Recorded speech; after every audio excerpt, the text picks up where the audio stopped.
ও বন্ধু গোলাপি ও কাকু ভিক্ষা দেন তো। এই গোটটা একটা দিন এসে ভিক্ষা পায় না সালা। নতুন বিয়া করলে পোলা বানায় একটা ঝামেলা, দরজা খুলতে চায় না। ও কাকু ও মুরগির কুটি স্যামসং দয়ালের নামে বড় জাহালা রে, আমার গনিশার নামে বড় জাহালা রে, মালা রাখবো না মালা রাখবো না।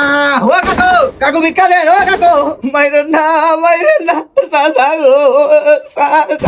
ও কাকু দরজা খুলেন ভিক্ষা দেন। আল্লাহ নতুন বিয়া করলে পোলাপান দরজা খুলতে চায় না, এটা তো স্বাভাবিক। ও কাকু এই সইস্যু তো আগা মাথা বাঙ্গারি চুরা বিক্রি। বাঙালি কই রে? আরে বাঙ্গারি রাখা তো ভিক্ষা দে। এই মিয়া পাগল নাকি? এই কোন স্টাইলের ভিক্ষা চাওয়া? কোয়ালিটি না কোয়ান্টিটি বাবা দিলাম। সোজা আঙ্গুলে গিয়ে উঠে না তো, তাই আঙ্গুলটা একটু বাঁকা করলাম। রাকিব ঝুঁকা জ্ঞান সাল এই লন মিয়া। হয় নাই। প্রথমত এই চাউলের কোয়ান্টিটিটা কম আছে। মানে আপনি তো ইংলিশ বুঝবেন না, বাংলায় বুঝে বলি। এই চাউলের পরিমাণটা কম। 2 নম্বরে এই চাউলে কিন্তু ফাইবার নাই। 3 নম্বরে ডোপামিন তো নাই। আর এটা কি চাউল? সরকারি চাউল মনে হইতেছে। আসলে বাসমতি চাউল ছাড়া ভিক্ষা নেই না। সরি বলে দুঃখিত বলবেন না।